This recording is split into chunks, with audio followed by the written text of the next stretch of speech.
Assalamualaikum warahmatullahi wabarakatuh. Hai teman-teman semua, kita ketemu lagi di 101 Talk Show dan masih bersama guru kita Ustadz Muhammad Nuzul Zikri Hafizahullah Ta'ala. Apa kabar Ustadz? Baik, Alhamdulillah. Alhamdulillah. Terima kasih Ustadz atas kehadirannya. Fani gimana kabar? Sehat baik? Sehat Alhamdulillah Mas Denny. Kabar kurang ya, berat badan gak ya? Alhamdulillah, everything's just fine. Alhamdulillah. Kita udah sekian bulan melewati pandemi ini Ustaz. Ya. Sudah banyak yang kita lewati bersama gitu ya. Dari fase kegelisahan, sekarang fase-fase ini Ustaz. Yang lagi tren sekarang merubah strategi bisnis Ustaz. Ada teman-teman Ana yang buka usaha event organizer, sekarang jadi jualan pot-pot tanaman. Ya, benar. Tadinya jualan skincare, jadi jualan masker sekarang Ustaz. Itu benar Ustadz. Benar. Iya kan? Ada juga Mas Denny yang tadinya ditambang, sekarang bisnisnya dicupang. Jadi ikan cupang Ustadz. Benar. Jadi memang ada juga dampak dari untuk ke segi bisnisnya, benar Mas Denny ya? Betul sekali. Benar. Everybody is fighting and struggling Ustaz. Karena memang faktanya nggak dipungkiri Ustaz, banyak sekali teman-teman kita yang kehilangan pekerjaan Evan ya. Benar Mas Denny, benar. Jumlahnya berapa tuh? Banyak sekali kayaknya. Ada dapat data nih Mas Denny, ada sekitar 3,05 juta saudara-saudara kita yang diputus pekerjaannya. Turut prihatin nih. Sampai ke besok mau menikmati makan apa aja itu juga satu hal yang dirasakan sama teman-teman. Jadi PR banget gitu loh. Jadi Betul. PR banget, sedangkan kan ada yang udah punya keluarga, ada yang anaknya sekolah, Ustadz, ada yang misalnya mau lahiran, ada yang di rumah sakit, kayak begitu, Ustadz. Seperti kita tahu kehidupan seperti itu. Nah, bagaimana sih Ustadz kita di masa-masa ini tuh, sometimes kita yakin bahwa rezeki gimana Mas Denny? Rezeki memang datang di tangan Allah Ustaz. Ya. Cuma mungkin nggak semua dari kita nih Benar. sempat berbesar hati atau bisa menunggu nih karena urusan besok nih Ustaz. Ya, kita perlu tahu juga apakah kita harus work hard atau pray hard saat ini Ustaz. Karena sangat ini Ustadz, emergency lah Ustadz. Betul. Yang mana sih work hard or pray hard? Silakan Ustadz. Ya, bismillah, alhamdulillah, wassalatu wassalamu ala rasulillah. Pertama-tama kita minta pertolongan dulu kepada Allah Subhanahu wa taala agar Allah berkahi pertemuan kita. Sebagaimana juga kita bersyukur bisa ketemu lagi di forum ini. Semoga Allah berkahi dan Allah berikan manfaat buat kita semua. Sebagaimana salawat dan salam semoga senantiasa tercurahkan kepada junjungan kita, Rasul kita Muhammadin sallallahu alaihi wasallam beserta para keluarga, para sahabat dan orang-orang yang istiqomah berjalan di bawah naungan sunnah beliau sampai hari kiamat kelak. Tadi isunya apa? Work hard Atau pray hard. atau pray hard. Yang bagus tuh pertama kita ganti kata sambungnya dari atau jadi dan. Ya, Oke. Jadi dua-duanya harus gitu. Ya, ya. Dua-duanya harus. Allah berfirman di akhir surat Al-Ankabut, Allah mengatakan walladzina jahadu fina lanahdiyannahum subulana. Barang siapa yang berjuang dengan totalitas di atas jalan kami, niscaya kami baru kasih hidayah buat orang tersebut. Jadi harus berjuang dan harus totalitas, baru Allah kasih hidayah. Terus yang kedua, dan nggak berhenti sampai di situ aja, juga harus work smart juga penting gitu. Play smart juga penting. Kenapa demikian? Karena kan ulama mengatakan atau ahli hikmah menyatakan bahwa untuk berhasil di sebuah bidang atau untuk berhasil di sebuah kehidupan, kita nggak harus jadi orang yang paling cerdas atau yang paling sebatas paling keras berusaha. Tapi kita juga harus tahu cara bermain dengan benar. Gitu. Kita harus tahu cara bermain dengan benar. Orang-orang yang tahu cara bermain bisa mendapat pencapaian melebihi orang yang hanya sekedar kerja keras aja. Orang yang tahu jalan menuju Bintaro atau Tanjung Priuk, itu dia bisa melakukan perjalanan yang sangat efisien dan lebih cepat sampai dibanding orang yang hanya punya semangat dan kerja keras untuk sampai Bintaro dan Tanjung Priok dan dia nggak ngerti jalan terbaik untuk sampai di sana. Itu poin. Jadi kita harus tahu cara bermain. Contoh simpel, masalah rizki tadi disebutkan. Iya. Salah satu cara bermain yang benar dalam masalah rizki adalah kembali kepada surat Az-Zariyat ayat 22 ketika Allah berfirman wa fis sama'i rizqukum wa ma tu'adun, dan di atas langitlah rizki kalian dan apa yang dijanjikan untuk kalian. Jadi orang-orang yang cerdas dia tahu bahwa rizkinya bukan di perusahaan. Rizkinya bukan di depan bosnya, dia bukan di hadapan atau bukan di direkturnya atau bukan di teman-temannya yang kaya. Atau bukan di networknya. Rizkinya ada di atas langit gitu. Rizkinya ada di sisi Allah Subhanahu wa taala. Maka dia tidak akan meremehkan iman dalam masalah mencari rizki. Dia nggak akan meremehkan masalah sujud, masalah ruku. Dia nggak akan tinggalkan Quran. Dia nggak akan tinggalkan zikir pagi petang. Kenapa demikian? Wa fis sama'i rizqukum wa ma tu'adun. Dan di atas langitlah rizki kalian dan apa yang dijanjikan untuk kalian. Jadi dia cerdas pada saat orang-orang hanya fokus pada hal-hal yang tangible dalam mencari rezeki, dia fokus ke bukan hanya yang tangible penting, tapi intangible juga nggak kalah penting, dan itu cerdas di dalam berikhtiar dan berusaha. Contoh yang lain, tadi Mas Teni angkat isu tentang struggling. Ada banyak peralihan profesi dari skincare ke masker.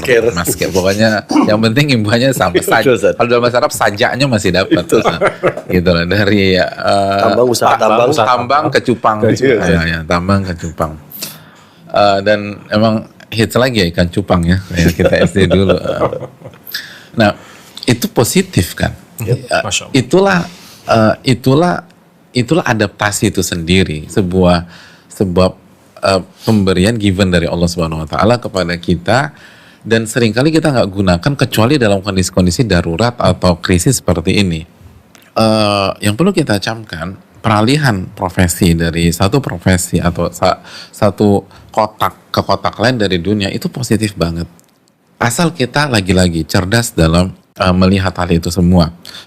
Sadarkah kita dengan Allah alihkan dari satu kotak ke kotak yang lain, itu membuat kita semakin mengerti hakikat kehidupan dunia yang menjadi core-nya dunia, yaitu kefanaan dunia, kesementaraan dunia. Nggak ada yang eksis sampai selama-lamanya, tuh nggak ada. Jadi ya dunia gitu, Anda akan pindah dari satu kotak ke kotak anak kecil ke kotak remaja, terus dewasa, orang tua dan seterusnya, lalu meninggal dunia. Itu kalau punya umur panjang. Jadi kita lagi dididik nih gitu, biar kita. Dan yang kedua, dengan terjadinya perpindahan kotak dari satu kotak ke kotak yang lain, Allah buat hati kita itu tidak terpaut dan terikat dengan sebuah kotak dunia pada saat kita hidup. Gitu loh, kotak dunia. Simpel aja, apabila ada dua orang yang di layoff gitu loh, mengalami layoff oleh perusahaannya dalam kondisi pandemi. Yang satu itu dia baru kerja setahun yang lalu. Yang kedua dia udah kerja 25 tahun di perusahaan yang sama, dan mereka sama-sama ditakdirkan layoff pada saat ini. Lalu tibalah hari ini, hari perpisahan mereka. Dua-duanya dibuatkan acara farewell oleh teman-temannya. Kira-kira yang nangisnya paling emosional, yang paling ngejar, yang ngabisin tisu paling banyak itu yang mana kira-kira? Yang 25 tahun. 25 tahun.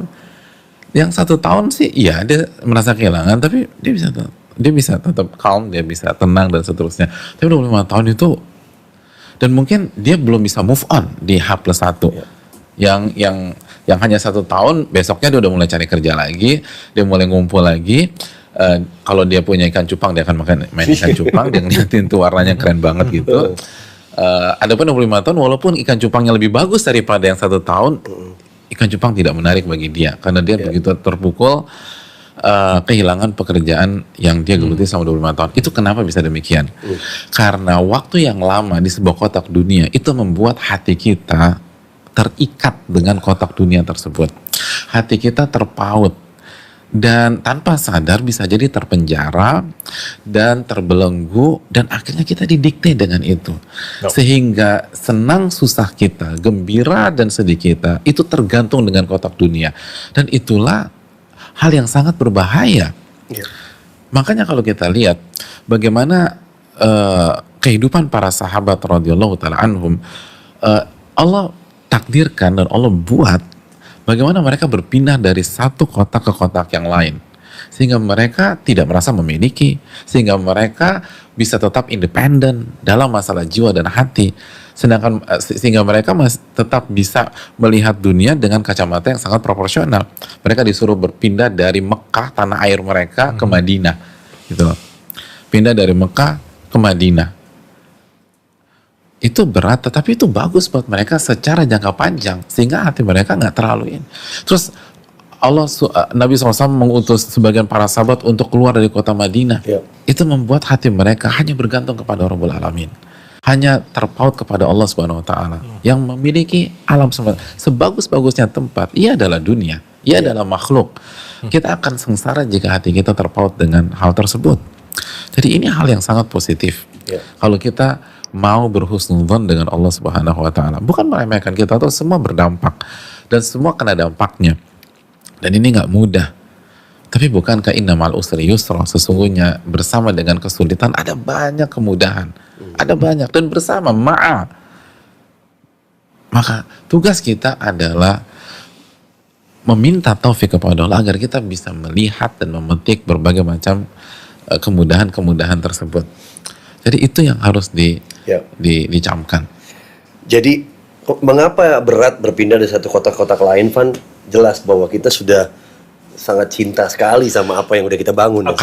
Karena hati kita sudah terikat dengan hal tersebut. Ini bukan tentang salary. Kita punya teman-teman atau mungkin kita ngalamin sendiri. Kita keluar dari kerjaan yang salarynya gede banget dan nggak ada masalah apa-apa. Bahkan kita bersyukur.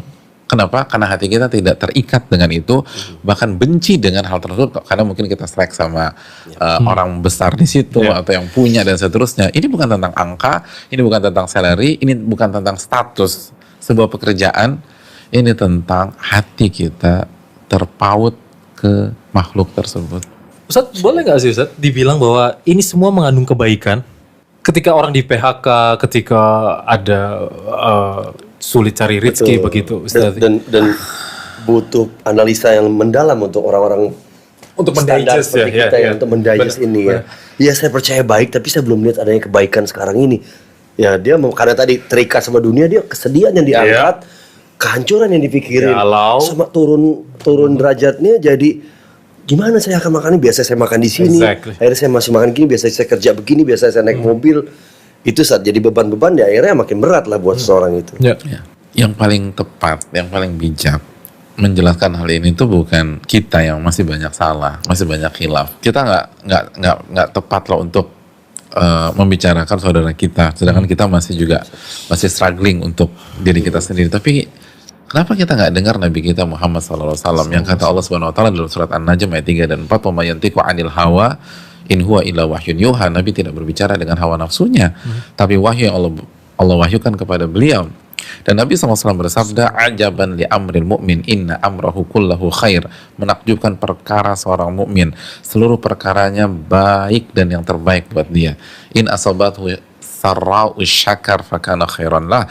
Apabila dia dikasih kelapangan, kesenangan, kebaikan, lalu dia bersyukur, maka itu yang terbaik buat dia. When asabathu dharra'u sabar fakana khairan lah. Dan apabila dia ditimpakan sebaliknya, kesulitan, jobless, terus mungkin positif hasil swabnya dan lain sebagainya, lalu dia bersabar, itu yang terbaik buat dia. Itu yang terbaik buat dia. Dan tadi Mas Tani mention ada sebagian teman-teman kita bilang, ya gue yakin sih itu baik, tapi gue belum lihat kebaikannya. Iya, karena ilmu dunianya mereka hanya sebatas kita juga terutama. Ada sebuah kaidah diucapkan sebagian para ulama, adamul ilmi bi syai' la yastalzim al ilma bil adam. Ketidaktahuan Anda terhadap sesuatu bukan berarti sesuatu itu nggak ada, cuman Anda nggak tahu aja, gitu kan? Jadi ketidaktahuan kita itu bukan berarti hal itu tidak dipastikan itu nggak ada. Ya sama lah, kita nggak pernah ngeliat ruh kita. Iya. Iya. Kita yakin kita punya ruh. Kita sendiri nggak, seumur hidup kita nggak pernah lihat. Ih, bener Ustaz, Masya Allah. Iya. Iya, iya. Jadi kenapa kita ragukan sabda Nabi SAW? Kenapa kita ragukan firman Rabb kita Subhanahu Wa Taala? Yang penting intinya bukan Anda lihat atau enggak. Intinya Anda percaya apa tidak. Lalu apa upaya dan langkah nyata Anda dalam memperjuangkan keyakinan Anda, itu paling penting. Ustadz, terima kasih Ustadz. Sebetulnya ketika orang pun berpindah dari satu kota pekerjaannya atau dari satu kantor ke kantor lain, rezekinya ikut kan Ustadz ya? Iya. Gini loh, kita kan harus dudukan dulu tuh rezeki itu apa sih, dan ruang lingkupnya seperti apa sih. Kenapa sih banyak kita tuh kalau bicara rezeki itu selalu materi, selalu angka. Itu. Iya. Padahal kita sepakat banyak hal yang lebih berharga daripada angka-angka tersebut. Betul. Ketika Allah Subhanahu Wa Taala di surat At-Tolaq ayat 11 tentang surga, Iya. yang menjadi ganjaran orang-orang beriman dan beramal soleh, apa closing statementnya? Qad ahsanallahu lahu rizqa. Allah telah memberikan rizki yang sangat baik dan terbaik untuk mereka. Jadi ketika Allah berbicara tentang surga, Allah jelaskan inilah rizki terbaik buat seorang hamba. Jadi rizki terbaik itu surga. Surga. Bukan angka, bukan pekerjaan, bukan. Walaupun itu penting, kita nggak pernah meremehkan, dan kita berharap semua kita mendapatkan dapat rizkinya baik materi maupun non materi. Tapi jangan lupa loh, karena dengan kita lupa akhirnya kita nggak bersyukur. Dengan kita nggak bersyukur, alih-alih dapat pertolongan justru dapat azab. Karena Allah berfirman, la in syakartum la azidannakum wa la in kafartum inna adzabi lasyadid. Apabila kalian bersyukur aku akan tambah, dan apabila kalian kufur nikmat, azabku sangat pedih. Dan jangan lupa sebuah ayat dalam surat Ibrahim ketika Allah berfirman, wa in ta'uddu ni'matallahi la tuhsuha. Dan jika kalian ingin menghitung nikmat Allah, kalian nggak akan bisa menghitungnya. Dan ayat ini tetap berlaku di pandemi. Setuju nggak sih Mas Denny? Betul, Apa kita liburkan? Ayat ini lagi nggak operasional, kan nggak mungkin. Nggak beroperasi gitu kan, nggak mungkin. Ayat ini berlaku. Sesulit apapun kita, ayat ini berlaku. Wa in ta'udu ni'matallahi la tuhsuha. Sesulit apapun, ketika kita nggak ada uang sama sekali, ingatlah ayat ini. Apabila kalian ingin menghitung nikmat Allah, Anda nggak bisa hitung. Jadi ketika lagi susah sekalipun, cobalah ingat nikmat Allah Subhanahu Wa Taala. Betul sekali. Ada banyak nikmat yang harus kita syukuri. Dan akhirnya ketika kita lupa, kita nggak bersyukur, itulah yang memperparah kondisi kita. Iya. Justru itu Ustadz ya? Iya. Oke. Kita nggak kena COVID-19 aja itu sebuah rezeki loh, Van Butan. For sure. Iya. Saya baru izin saat kemarin lihat status temen dia baru kena COVID-19. Dia cerita biaya yang dikeluarkan dia 225 juta. Nah, langsung saya ngeliat kan, saya nggak kena, berarti ini rizki. Harta saya tidak keluar gitu loh untuk membayar itu. Itu kadang-kadang suka lupa nggak disadari. Harus selalu dihubungkan dengan materi ya, Van. Dengan materi, dengan X-rate. Nah, ya, padahal banyak sekali yang bisa disyukuri ya, Ustaz. Dan itu kalau nggak kena sekali, 225 juta. Kan orang bisa kena 2 kali. Dan seterusnya, iya kan? Iya benar Ustadz. Ya, jadi kalau kena 2 kali 500 juta, hampir 500 juta. Dan anggota keluarga yang lain, Ustaz, Ya. bukan hanya kita, istri misalnya. Berarti kan kali 2, kali 3 keluarnya harta itu kan gimana gitu kan ya. Benar. Jadi kesehatan ini rezeki yang besar sebenarnya. Jazakumullah khairan Ustaz atas nasihatnya, penting sekali. Jadi Alhamdulillah. mengenai konsep rezeki ini kita harus tahu juga cara bermain, tahu juga bagaimana caranya mendekatkan diri kita pada Allah Subhanahu How to wa Ta'ala. respond ya benar mendekatkan Ya, how diri. to respond, dan tadi bersyukur tadi yang paling penting gitu ya. Tapi mungkin ilmu kita masih sedikit. Benar. Karena Sama. kita sadar bahwa pentingnya ilmu itu luar biasa ya untuk bisa mendapatkan, untuk menjalankan ibadah-ibadah itu, termasuk bersabar tadi, menjemput rizki, feeling grateful dan sebagainya. Kita perlu tahu cara-cara ini, Van. Ya Perlu kan? tahu Mas ini banget. Ya, ilmu-ilmunya apa saja Benar, kita benar. kuasai. Insya Allah kita akan bahas ini. Kita minta nasihat dari Ustadz di segmen kedua kita, insya Allah. Teman-teman, kita kembali lagi di 101 Talk Show di segmen kedua. Insya Allah masih bersama dengan guru kita. Dan teman-teman bisa menyimak program ini di radio.muhajirproject.com. Kita kembali lagi setelah pesan-pesan berikut ini. Assalamualaikum warahmatullahi wabarakatuh.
Samudera kehidupan itu bernama pernikahan. Bahteranya bernama sakinah, mawaddah, warahmah. Walau langit tak selamanya terang, biduk kadang terombang-ambing gelombang. Ombak tak selamanya landai, angin pun bisa menuai badai. Sebelum perjalanan itu dimulai, sebelum akad tertunai dan tangis haru berderai, pastikan terkembang layar takwa, ilmu sebagai cahaya pemandu dua jiwa, pelabuhannya, keberkahan visi berkeluarga. Insya Allah, awal yang baik menguatkan perjuangannya. Karena sakinah mawaddah warahmah diawali tuntunan dari Rasulullah tercinta. Untuk setiap insan yang merindukan rumah tangga bahagia.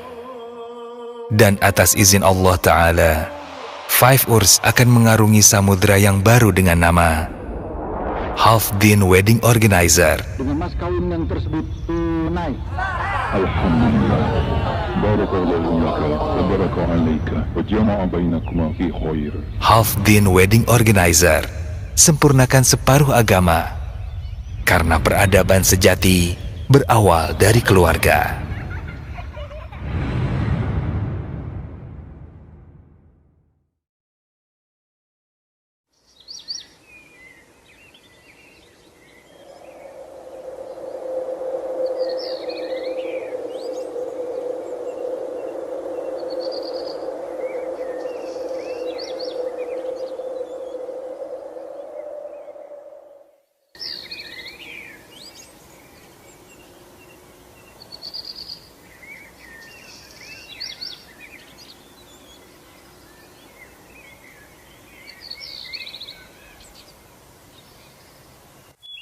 Ikutilah kajian Riyadhus Shalihin via live stream di YouTube channel bernama akun Muhammad Nuzul Zikri yang insya Allah direlay langsung via website serta aplikasi radio.muhajirproject.com.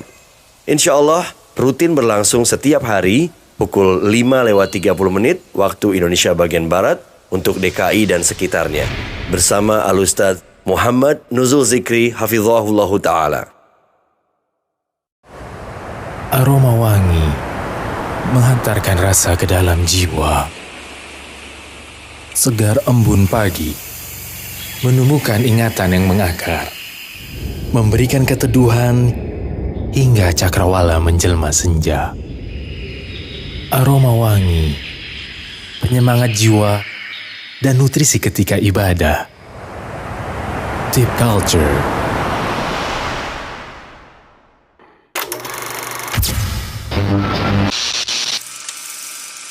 Assalamualaikum warahmatullahi wabarakatuh. Teman-teman, kita kembali lagi di 101 Talk Show. Mas Teni, tadi untuk melihat di segmen pertama tadi, kita butuh ilmunya. Betul sekali. Terutama konsep rezeki ini, ilmunya seperti apa? Apa sih hal-hal yang perlu kita ketahui untuk bisa menjemput rezeki kita, Ustadz? Tadi Ustadz ajarkan kita di awal untuk bersabar, berterima kasih, bersyukur, benar. Untuk ditambahkan nikmatnya, gitu ya. Dan juga banyak hal lah. Tadi saya ambil satu petikan cara bermain. Cara bermain seperti apa nih Ustadz, yang kira-kira bisa mengantarkan kita kepada keadaan lebih baik dan insya Allah Allah memberikan rezekinya di saat momen-momen seperti ini, Ustadz. Ya, makasih Mas Tani dan Fani. Yang perlu kita ketahui adalah semua dinamika dalam hidup ini kan mengarahkan kita atau menguji kita kembali ke tujuan mengapa kita diciptakan, kan itu poinnya kan ya. Ini kan bukan tentang keluar dari pandemi atau tidak sebenarnya. Ini tentang bagaimana merealisasikan tujuan besar tersebut, dan tujuan tersebut adalah surat Al-Dzariyat ayat 56, "Wa ma khalaqtul jinna wal insa illa liya'budun."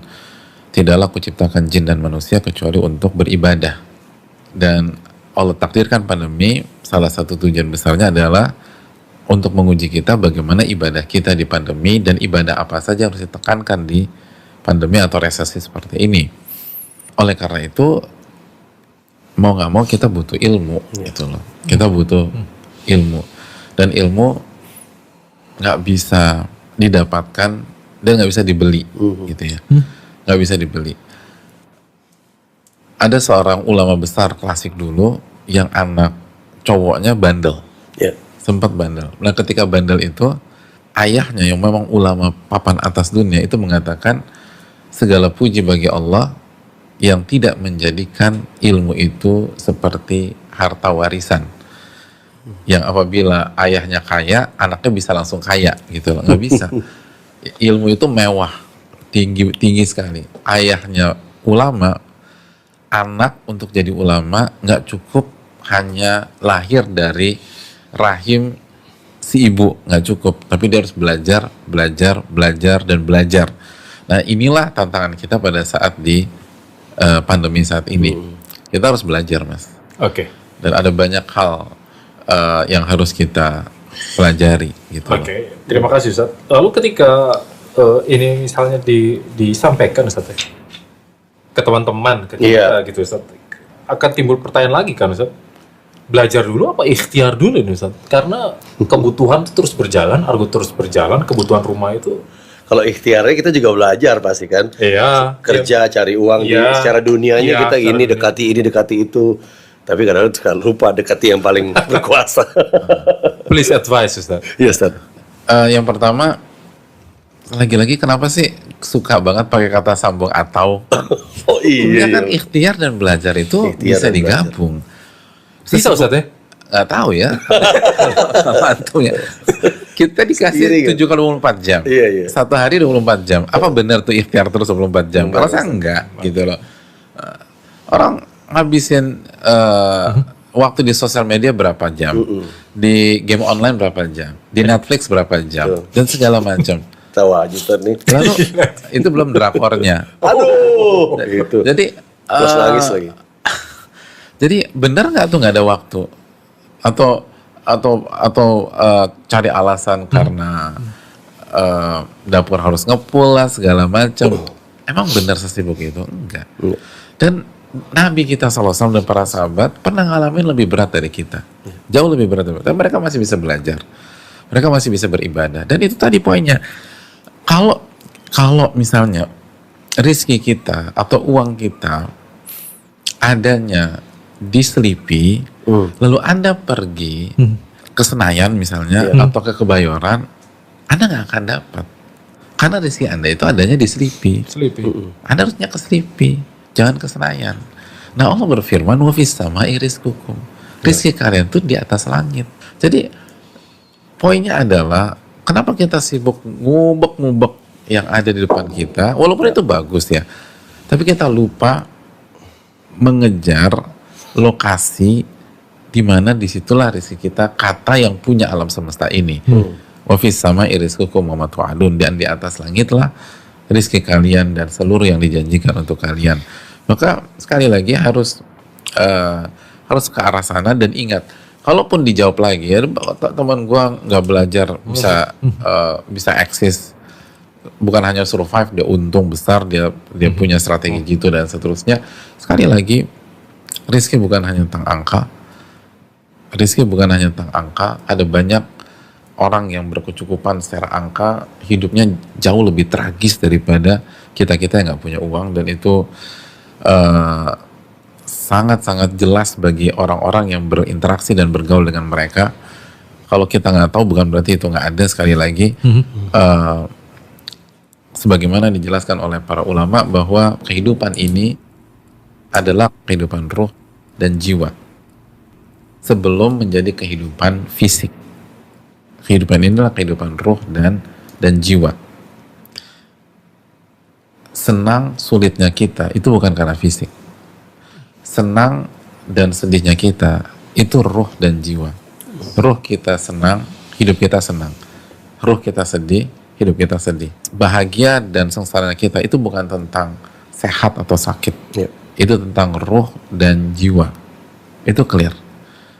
Itu clear. Makanya saya suka kasih contoh, ada seseorang ibu-ibu, seorang istri dari sosok laki-laki yang sangat sukses, kemana-mana pakai mobil premium dengan full fasilitas. Misalnya dia naik Alphard, dan Alphardnya pun udah dimodif, di dalamnya tuh udah kayak custom, first class gitu loh. Semua ada. Lalu berhenti di sebuah lampu merah, lalu perhitungan mundur dimulai dari lampu merah ke lampu hijau, ada 2 menit mungkin. Lalu ketika lagi tunggu lampu merah, di sebelah kirinya ada sosok pasutri yang sedang boncengan, naik motor butut gitu loh.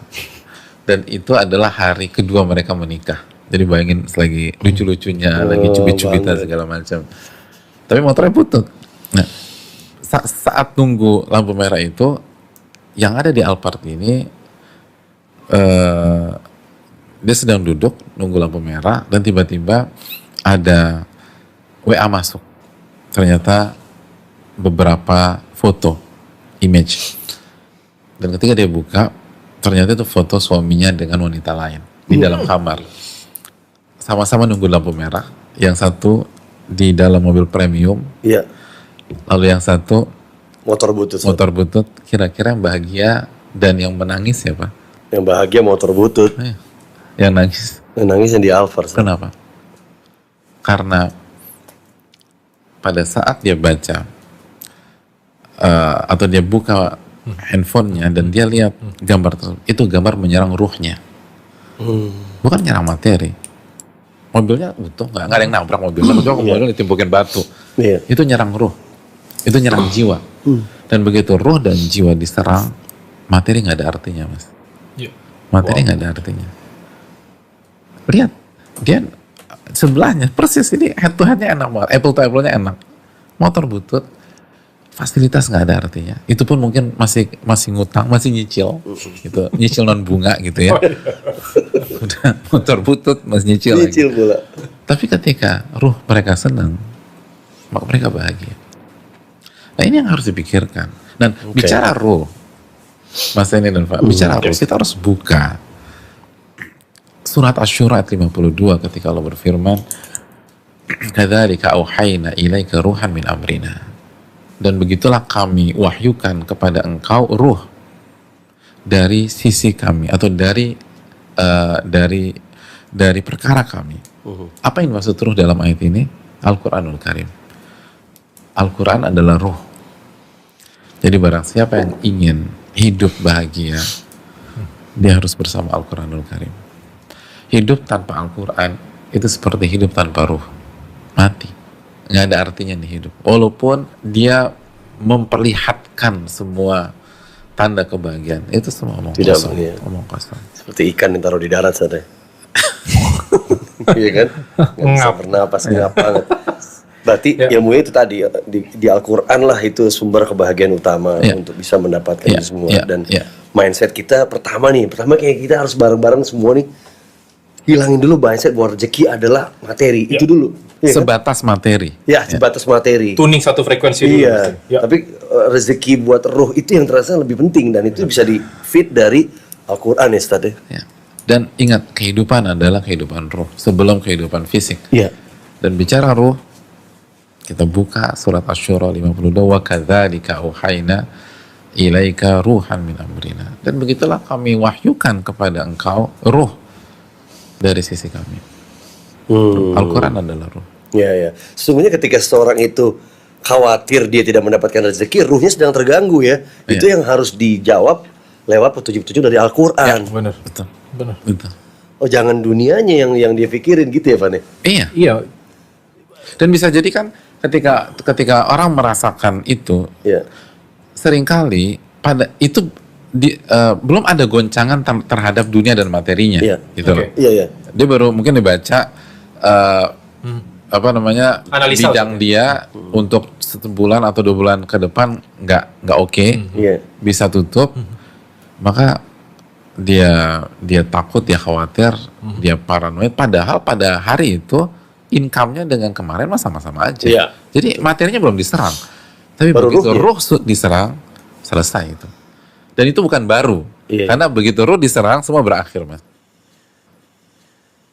Terutama tadi dalam konteks tadi perempuan dalam Alphard, ketika dia mengetahui sang suami itu selingkuh, itu parah loh itu buat perempuan. Contoh ya. Itu jelek banget. Contoh, itu jelek banget. Dan itu tidak bisa sembuh cepat saya rasa tuh. Iya. Kecuali Al-Qur'an di situ dalam tunjuk Ivan ya. Makanya ada istilahnya siraman rohani tuh Mas Denny. Oke, memang harus disiram Harus disiram Mas Denny. Benar. Lewat Al-Qur'an. Oke. Alhamdulillah di One Talk Show kali ini kita banyak sekali dapat pelajaran utama. Masya Allah. Pertama adalah jangan berpikir rezeki secara materi adalah satu-satunya rezeki. Benar. Banyak hal. Banyak. Tidak kena biaya juga itu sebuah rezeki. Tidak kena penyakit itu sebuah rezeki. Anak istri masih rukun sama kita juga rezeki. Banget. Teman-teman yang baik dan soleh itu juga rezeki. Banyak Isa deh. Hidayah. Hidayah. Lebih besar Betul. lagi. Betul sekali Pak. Banyak orang ngaji hari ini. Iya. Banyak orang sholat. Iya. Ya. Banyak orang ngaji. Banyak orang doa Ustaz Ya, ya. banyak orang kembali kepada Allah Subhanahu wa taala. Itu juga rezeki. Itu Ini boleh dia, ini yang terbesar nih. Ya. Ya, apa namanya? Eksodus orang tadinya nggak ingat Allah jadi ingat Allah, Ya. juga itu sebuah rezeki besar buat kita, ya kan? Yang kedua tadi jangan lupa ruh kita nih, Van. Ruhnya Mas Denny, before itu menyerang badan kita, fisik kita, ini hits first time itu, first kicknya itu ke ruh. Dan makanan ruh itu ada di Al-Qur'an. Ada di Al-Quran. Kalau ruhnya bahagia, insya Allah mentalnya, jiwanya semuanya juga Benar. akan bahagia. Kalau ruhnya kenal sama Allah, fine. Ya, Ruhnya nggak kenal sama Allah, galau. bener juga. Ini bagus banget ya untuk kita nih. Banget. Dan jangan lupa ini fase pandemi corona ini adalah bagian yang akan dilewati setiap orang. Masih banyak lagi ujian-ujian yang lain. Tapi kan teori penciptaan manusia bahwa kita ada di dunia ini untuk beribadah kepada Allah. Apapun yang terjadi kita akan melewati itu dan selalu ingat pada Allah. Benar. Jazakumullah khairan Ustaz. Terima kasih Ustaz. nasihatnya. Ya. Alhamdulillah kita banyak mendapatkan pelajaran teman-teman dan Alhamdulillah. simak terus One Talk Show kesempatan berikutnya. Juga teman-teman yang masuk lewat radio.muhajirproject.com ya. Mudah-mudahan bisa menyaksikan One Talk Show di kesempatan berikutnya ya, Van. Insya Allah Mas Denny. Insya Allah. Barakallahu fikum. Kita berjumpa lagi di kesempatan berikutnya. Wassalamualaikum warahmatullahi wabarakatuh.